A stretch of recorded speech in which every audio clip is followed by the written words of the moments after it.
Bueno, dos melodías muy hermosas que acabamos de oír aquí mientras que nosotros pues nos preparábamos para con la programación del día de hoy, dándole las gracias al Señor por permitirnos llegar a sus hogares a través de radio.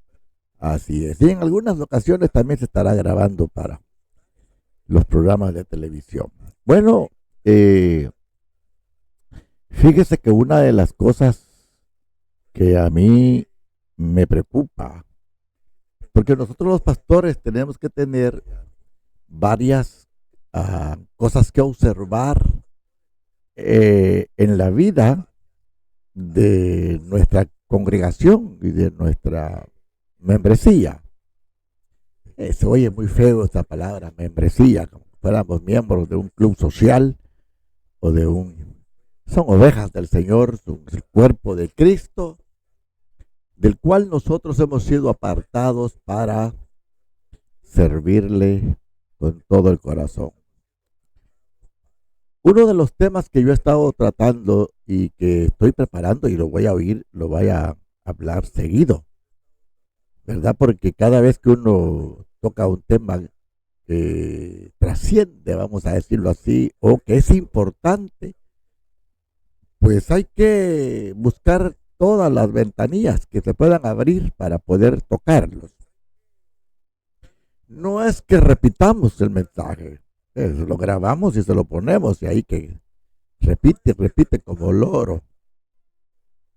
Siempre lo original siempre va a prevalecer y se puede repetir una o dos veces el mismo día, por así decirlo, misma semana. O cuando uno quiere aprender más y no escuchó algo bien, pues uno regresa y oye. Eso yo lo hago seguido con los videos de estudio, con los textos bíblicos, hay que repasarlos un montón de veces hasta que el versículo nos hable. Esa manera es la manera en que uno puede reproducir la mente, la voz de Dios. Tiene que seguir leyendo la Biblia hasta que ella le hable a usted. Muchas veces la leemos y hasta aburrido se nos hace. Bueno, pero yo platicaba ayer, voy a hablar de dos cosas ahí una vez porque van a ir entrelazadas. Platicaba el día de ayer con nuestro pastor general sobre la necesidad de visitar más a las iglesias y llevarles la visión, porque eso fue lo que dijo el ángel al profeta. Escribe la visión, escribe la visión. Entonces tenemos que insistir. Sabemos hoy que, por ejemplo, hay un pensamiento que dice que si la mentira se repite muchas veces termina siendo verdad. Eso no es cierto. La mentira siempre va a ser mentira y la verdad siempre va a prevalecer. La verdad desnuda a la mentira, la hace ver de verdad el mal, el veneno, el daño que lleva dentro de cada palabra. Pero analizando muchas cosas sobre la iglesia del Señor, platicábamos algo muy importante que se tiene que entender. Y en lo personal, yo pienso que ahí radica muchos de los problemas que se suscitan dentro de la iglesia del Señor. La primera que tenemos que entender nosotros es que el ministerio Dios se lo da a un hombre. Porque un hombre es necesario que sea ungido, que sea apartado, que sea separado para el servicio de Dios.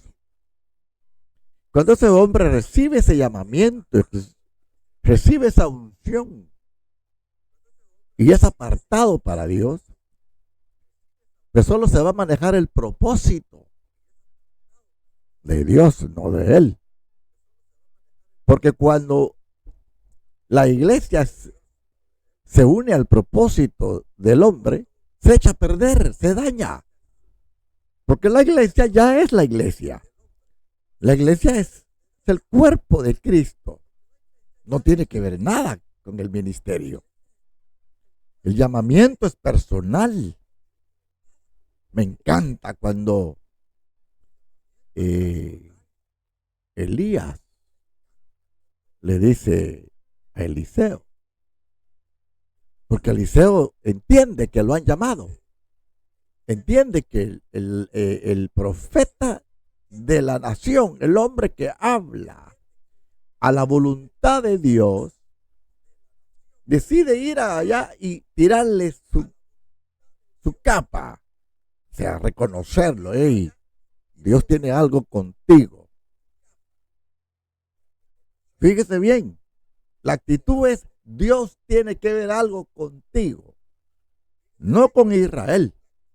Con Israel él ya tiene la visión, él ya tiene un trato. Con Israel él ya tiene unas promesas, con Israel ya tiene un propósito. Dios necesita que se desarrolle todo eso que dije de Dios para con Israel. Entonces Dios empieza a escoger hombres que sean aptos, que sean los correctos, que entiendan la voz de Dios, que se comprometan con el Señor. Porque si se comprometen con el Señor, no necesitan más dirección, ni más revelación, ni más unción, más que la de Dios. Entonces Dios empieza a mover gente que Él llama, que Él capacita, que Él prepara, que Él aparta para usarlos donde Él quiere, donde Él quiere. Cuando yo estaba estudiando y me estaba preparando para servir al Señor allá cuando tenía alrededor de unos 20 años, ya estaba casado. Estoy por cumplir 50 años. O sea, mucho antes. Pero de todas maneras, tuvimos un gran maestro nosotros, salvadoreño ahí de Santa Ana, Salomón Vargas. Nunca supimos de él porque supimos que ya no regresó a Estados Unidos, se quedó ahí. Algún día oirán esto algunos familiares, hijos, nietos, no sé. Yo era un jovencito, él ya era un hombre maduro, con hijos y su esposa. Enseñándonos las misiones, las necesidades que la cual como siervos de Dios teníamos que ser escogidos por Dios para suplir las necesidades donde Dios creía que estaban, no donde yo creo que están, no donde yo creo que me necesitan, porque aquí no es cuestión de que usted quiera, que usted cree que lo necesitan. A usted no lo necesita nadie, a usted lo necesita Dios. Por eso Dios lo aparta, lo separa, lo llama, lo unge. El trato que va a hacer Dios son diferentes. Va a ser un trato con el siervo, va a ser un trato con la iglesia. Y escucha esto, y va a ser un trato con la sociedad. Cosas diferentes. Nada que ver. No tiene nada que ver. Mi papá decía el cebo con la manteca. O no se puede unir el agua con el aceite. Una cosa, como dicen ahí en chiste, una cosa es una cosa y otra cosa es otra cosa. Entonces lo que yo quiero hablar de esto es que en realidad el maestro nos hizo una broma a nosotros, un juego ahí en la clase. Éramos como habíamos empezado como 30 y ya quedábamos ya en el último año de graduación. Ya quedábamos como unos 6, 7 quedábamos ahí, que habíamos sostenido, que habíamos creído que necesitábamos estudio, capacitación, reconocimiento, un papel, un diploma. Yo sé que mucha gente lo rompe y lo devalúa y no vale nada. Por eso son burros. Por eso no saben lo que están haciendo. Por eso, porque no se prepararon. No es que yo sea un gran sabio ni nada de eso, pero al menos aprendí el ABC del trabajo de la obra del Señor. El resto me encargué de estudiarlo, prepararlo. Hasta el día de hoy me siento a veces a recibir seminarios que digo yo, eso que está hablando ese siervo nunca lo vi. Y aprendo todos los días algo nuevo. El, el maestro nos hizo una broma, había un mapamundi de esos grandes. Yo tengo uno en el altar. Y nos dijo, a ver muchachos, pásenle y denle vuelta al mapamundi, cierren los ojos y con el dedo, párenlo. A ver a dónde lo va a mandar Dios. Y de verdad, hay más agua que tierra aquí en este mundo. Pero ninguno marcó el mar. Ninguno. Todos cayeron dentro de los continentes. Y ya no supe nada de ellos. Cada quien agarró su camino. Pero algunos los mandó al África. Y era una broma. Nos decíamos cosas. A otros los mandó a Europa. A otros los mandó a Latinoamérica. Pero yo les voy a decir algo que conmigo pasó. Que yo también dije, aleluya. Porque a mí me mandó aquí en Estados Unidos y me apuntó el lado de California. Y desde aquí en California yo he surgido, me he desenvuelto, he andado, he manejado. Acabamos de cumplir 45 años de pastores. Y no tiene que ver nada con la gente. Dije de pastores. Porque usted puede cumplir hoy 50 años de pastor y haber dirigido 4 iglesias. Y hablaba con mi esposa, hoy entramos a una recta final de nuestra vida, hija, vamos a hacerlo lo mejor posible. Cumpliremos 50 años de casados este año que viene, en 6 meses, menos 5 meses. Después de eso, 2 años después, vamos a cumplir 50 años de estar predicando la palabra del Señor, porque empezamos juntos. Yo me acuerdo cuando nos fuimos a San Francisco y recibí el reconocimiento, la oración, el ungimiento, mis primeras credenciales. O sea, yo no me autodominé, yo no me nombré, yo no dije, yo quiero ser, no, que esto aquí, no. Ningún discípulo del Antiguo Testamento se fue solo, fue reconocido por los otros siervos. Inclusive Pablo fue hasta, aunque después se queja de ellos porque en realidad no le dieron ningún apoyo, pero sí le pusieron reglas. Vas a hacer esto, vas a hacer lo otro, no te vayas a atrever a hacer otra cosa, porque entonces no eres parte de nosotros. Sí, Pablo lo dice, los cual cumplí diligentemente. Él hizo muchas cosas, revolucionó la iglesia, avanzó, esparció la semilla del evangelio, pero respetó lo que sus compañeros, los del concilio, ahí se llama, el primer concilio le llamamos nosotros, Hechos capítulo 15. No son ideas que sacamos de la cabeza, nosotros tiene que estar todo, nacer en la Biblia. Que usted tiene ideas, está bien, queremos gente que tenga ideas, que tengan iniciativa, que tengan voluntad, entrega, sacrificio, esfuerzo, compromiso, pero que sean leales, que entiendan que hay reglas en el juego de esto. Recibieron la autoridad. Es más, Pablo dice, porque ejemplo os he dado, que lo mismo que yo recibí del Señor es lo que yo les he enseñado. No tenemos escapatoria para entender esto. Entonces, yo recibí mis credenciales hace 48 años, a cumplir 50. Yo recibí un certificado de matrimonio, ¿verdad? Hace 50. Bueno, a cumplir 50 faltan unos meses. Y dentro de 5 años, la iglesia Samaria va a cumplir 50 años. Ahí con 2 poquitos hermanos, pero viva todavía.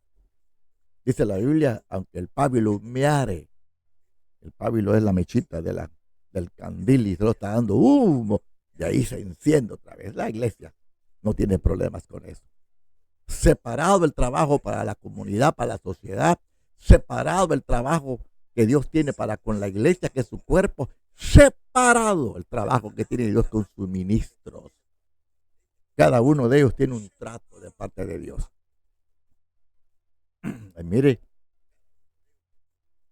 vamos a orar por Colombia. El mes pasado fue Venezuela.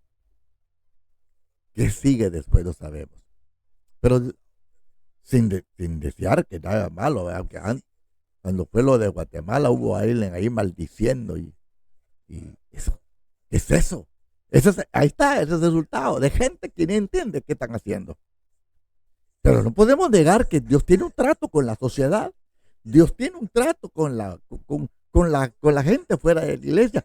Dios tiene un trato con los países para llamar la atención que necesitan. Ahora, que eso, no habían ahí cristianos, claro. Iglesias, a veces hasta se cayeron, claro. Pero si tenían una cobertura, si tenían una iglesia, tengan por seguro que sus líderes sabrán qué hacer. Así como el líder de su país sabrá qué hacer. Así como los líderes que se están alrededor de esa nación sabrán qué hacer. Así como los líderes dentro de las casas de iglesia sabrán qué hacer. A mí me tocó atender, creo que fue el huracán Fifi, hace años. Se levantaron miles de dólares y se nombró un par de ministros, se habló con los consulados para que nos dieran los permisos. Querían que les diéramos todo. Ay, mamita, ese que era una mujer la cónsul. Ya sabemos cómo se mueve el atol. Y nombramos 2 ministros que se fueran. Mandamos todos por un barco, un camión ahí, tráiler se llevó todo al puerto San Pedro, y ahí 2 semanas después estaba bajándose todo en Puerto Cortés. Ya estaban ahí mis hermanos esperando que lo subieran en otro tráiler y llevamos y suplimos a nuestra gente. Primero nuestros pastores, luego la iglesia, y quedó mucho también y se dio al pueblo. Nuestro pastor general también acaba de, hace unos años, en Honduras, otra catástrofe, y él con otro compañero fueron y todo lo aprendieron en el orden como debe de ser. Ellos mismos llevaron esto ahí. Solo estoy diciendo que Dios tiene un trato también con las naciones, pero también tiene un trato con las iglesias, pero también tiene un trato con nosotros, los pastores. Entonces, entendamos cómo funciona este asunto. Una iglesia, tenga cuidado, no lleve un pastor ahí que le haga daño. Un pastor, tenga cuidado, no se vaya a ir a una iglesia que ya está bajo un trato grande de Dios. Que hay desorden y pecado, como la iglesia de Corintios, ¿verdad? Que Pablo tuvo que ir y darles duro. Después escribió la otra, donde daba el consuelo, el consejo y se pasaba la mano, ¿verdad? Y tiene un trato. Y a veces Dios junta a los tres en un como esos desastres. Ahí junta a los pastores, junta a las iglesias y junta a la sociedad. Todo lo que usted pueda hacer para ayudar a Colombia, hágalo. Todo lo que usted pueda. No se olviden de Venezuela. Es que esos están todavía. Y no sabemos qué más viene, porque mire, va para abajo ese terremoto. Aquí también estamos amenazados en California. Pero nadie se crea intocable. Nadie se crea que no le va a llegar la mano del Señor en gracia y en misericordia. Porque eso sí, allá hay una religión que dice el misericordioso. Y solo matando gente y solo levantando en contra del pueblo y solo haciendo cosas que van en contra. Y todavía ni saben si van a llegar al cielo. Ah, no, y lo peor que les ofrecieron, sexo, carne en el cielo. Dios mío, eso no se puede ni creer y gente que pueda creer en eso. Mi Dios sí es misericordioso. Mi Dios sí es amoroso. Y mi Dios siempre tiende la mano a todo aquel que quiera recibir la ayuda y la guianza de su espíritu. En ese pensamiento, entonces seguimos con el tema. Una de las cosas que está haciendo mucho daño a la sociedad es el suicidio. Y uno dice, ¿por qué llega a eso? ¿Por qué tiene ese instinto de que me quiero morir, me voy a matar, ya no quiero vivir, ya no tengo razón de estar aquí? Y esa es una cosa que todo el mundo puede sufrir. Yo sentí, no suicidio, yo sentí ese sentimiento vacío en mi corazón cuando mi padre murió. He tenido muchas pérdidas, incluyendo un hijo. Y ahora puedo decirlo como que no podía ni mencionarlo. Pero en mi familia nunca había habido muertos. Llegó mi papá y dijo, hey, lo voy a estrenar, me voy primero. Y dije yo, ese es el orden. Vaya, que los viejos nos vamos primero. Y toda la lucha que tuve para enterrarlo, sobrellevar, yo ya era pastor. Él se había reconciliado con el Señor en uno de los servicios donde yo era pastor. Después yo lo bauticé y al final lo enterré. No literalmente, porque tuve que llamar a un ministro que nos ayudara con eso, y eso fue un gran testimonio. Pasamos por todo eso. Me sentí muy vacío. Ahí vi que acababa una vida y que más había que hacer. Vi que si la persona no hacía lo que tenía que hacer, vi que si no se aprovechaba el tiempo, entonces me sentí inútil, me sentí que no estaba haciendo nada, me sentí que estaba vacío, pero tenía un dolor aquí adentro y no hallaba qué hacer. Mi papá murió en un hospital que no sé si todavía le llamamos así, Pasadena, en el UCLA, Harvard le decíamos en el tiempo. En medio de una tormenta política, de esos malvados que no les importa nada. Mire, Guatemala hace unas manifestaciones sangrientas. Gente que va en ambulancia, gente que va, que se mueran, dicen, pero primero nosotros. Eso no, no les entiendo qué clase de justicia están buscando. Digo esto porque en ese tiempo hubo una huelga aquí en Estados Unidos y mi papá era huelga de médicos y enfermeros y de hospitales, y mi papá muriéndose pues. Y lo traían, cuando llegábamos al día siguiente ya lo teníamos en el piso 8 porque no había enfermeros donde él estaba. Estábamos con él, le íbamos a dormir, regresábamos al día siguiente y ya lo había bajado al piso 4. Es una falta de atención, pero eso no lo mató. Lo mató porque tenía que morirse y tenía un cáncer maligno y porque ya era el momento que tenía que irse con el Señor, porque él murió alabando a Dios. Y yo tenía un dolor, un vacío, y vi que la muerte cortaba todo, paraba todo. Entonces mi alma se secó, mi alma se atribuló, mi alma no hallaba paz, no encontraba un lugar donde pararse. Cuando tenemos tantas cosas de la palabra, de la Biblia, pero fíjese que en ese momento que viene el golpe de la muerte, el golpe de la traición, el golpe de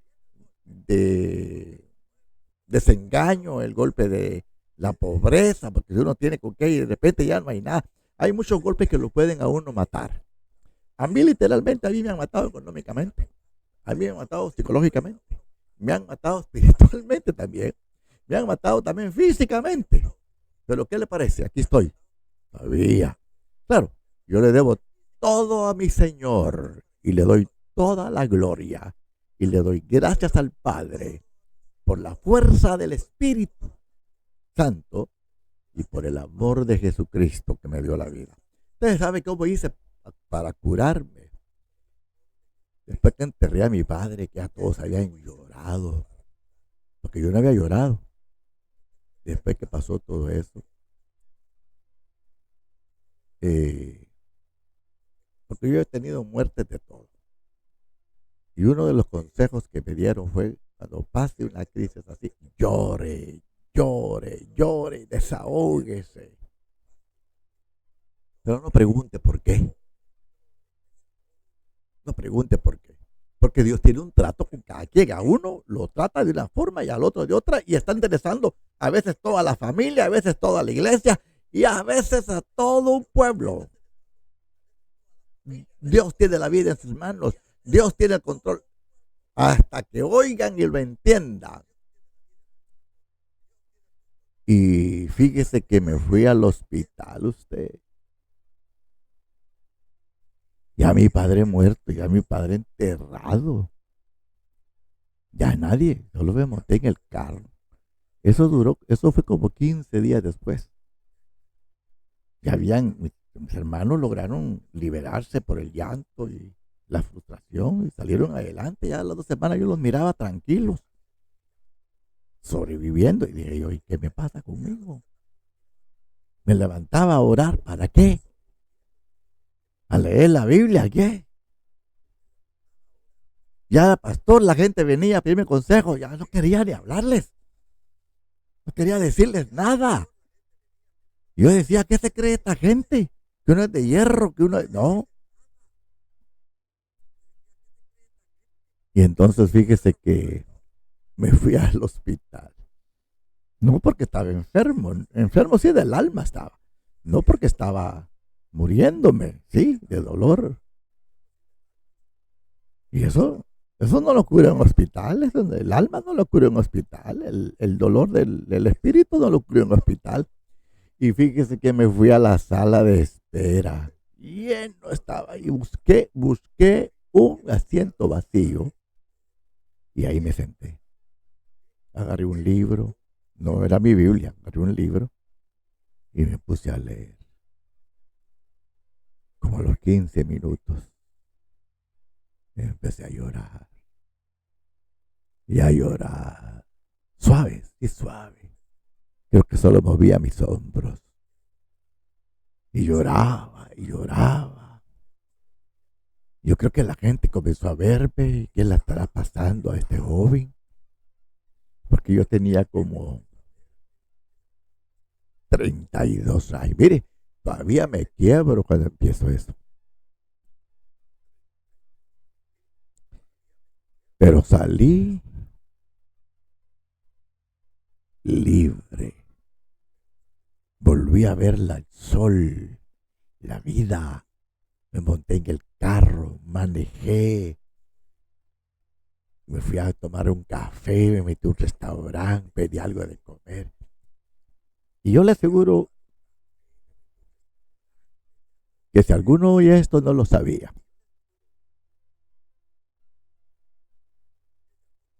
Por eso es necesario hablar, por eso es necesario buscar ayuda, por eso es necesario buscar un camino, por eso es necesario entender y por eso es necesario que Dios esté con nosotros.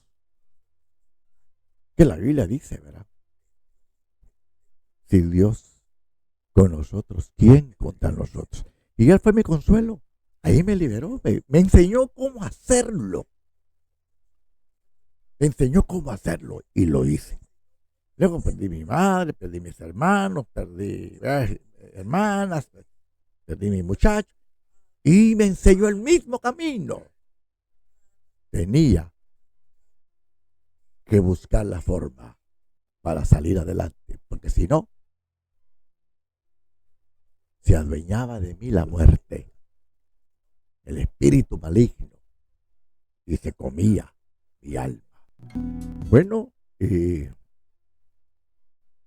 el alma herida, el alma vacía, el alma sin consuelo, al final no va a encontrar esperanza. Y este es el trabajo que tenemos nosotros, la iglesia. Hay iglesias que probablemente ya no tienen espíritu, porque no está el ministerio alimentando a ese espíritu de esa alma. Hay iglesias que se suicidan solas. Imagínense lo más. Hay ministerios que se suicidan solos. Y hay naciones que se suicidan solos también.